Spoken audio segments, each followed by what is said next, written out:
আমি সর্বশেষ আপনাদেরকে আরেকটা কথা বলি, মানুষের প্রতি জুলুম করে কয়েকটা কারণ রয়েছে। একজন মানুষ আরেকজন মানুষের প্রতি জুলুম করবে। আমি গরিব মানুষ, আপনিও গরিব মানুষ, আমি ধনী মানুষ, আপনি ধনী মানুষ, আমি চেয়ারম্যান, আপনিও চেয়ারম্যান, আমি প্রাইম মিনিস্টার, আপনিও প্রাইম মিনিস্টার। এই যতগুলা শ্রেণীভেদ রয়েছে, এই সমস্ত মানুষের প্রতি জুলুম অন্যায় করে কয়েকটি কারণ রয়েছে। তার ভিতরে এক নম্বর কারণ হলো, যদি কোনো মানুষের অর্থ সম্পদ বেশি হয়ে যায়, তখন সে যাদের অর্থ সম্পদ কম তাদের প্রতি সে অন্যায়ভাবে অবিচার, জুলুম, নির্যাতন চালানোর একটা রাস্তা তৈরি করে দেয়। তবে অর্থ সম্পদ কিন্তু হযরতে উসমান রাদিয়াল্লাহু তাআলা আনহু তিনারও ছিল।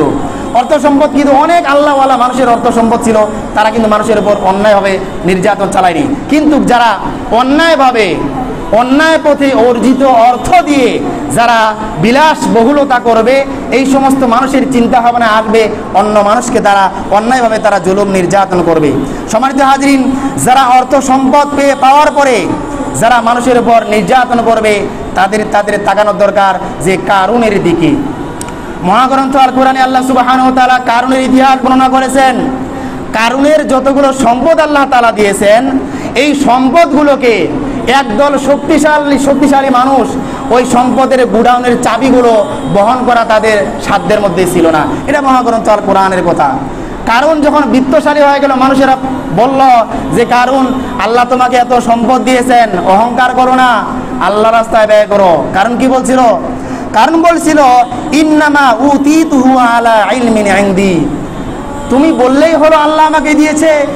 এই যে আমার মেধা আছে, আমার শক্তি আছে, আমার শক্তি আর মেধা খরচ করে আমি সম্পদ অর্জন করেছি, অতএব এই সম্পদ আমি আল্লাহর রাস্তায় খরচ করব না। এটা আমার মেধা শক্তির কারণে এই সম্পদ আমি পেয়েছি। সে অহংকার করলো, অহংকারের পতন কি হইল? আল্লাহ রাব্বুল আলামিন কারণে সমস্ত সম্পদ মাটির সাথে মিশাই দিয়েছেন।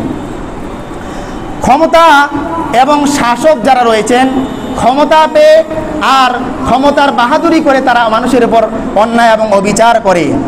যারা ক্ষমতা পেয়ে, যারা শাসন ক্ষমতা পেয়ে মানুষের উপরে অন্যায়ভাবে যারা অত্যাচার করবে, এদেরকে অবশ্যই ফেরাউনের দিকে তাকানো উচিত।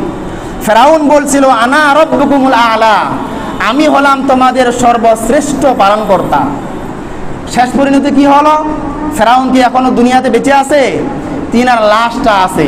ফেরাউনের লাশটা দুনিয়ার জমিনে কেন রাখা হয়েছে?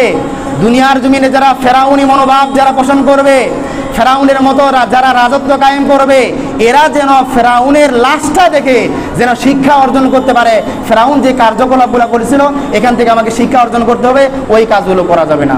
যদি আমি বলি আমি সব, তাহলে ওই মানুষটার অবস্থা হবে ফেরাউনের মতো। কারণ ফেরাউন বলেছিল আনা রাব্বুকুমুল আ'লা, আমি তোমাদের কাছে সর্বশ্রেষ্ঠত্ব, আমি তোমাদের কাছে রব। সম্মানিত হাজরিন, আজকে পবিত্র জুমার আলোচনায় জুলুম নিয়ে যে আমরা কথাগুলো বললাম, আল্লাহ সুবহানাহু ওয়া তাআলা এই সমস্ত জুলুম থেকে, এই সমস্ত নির্যাতন থেকে যেন আল্লাহ তাআলা আমাদেরকে হেফাজত করেন।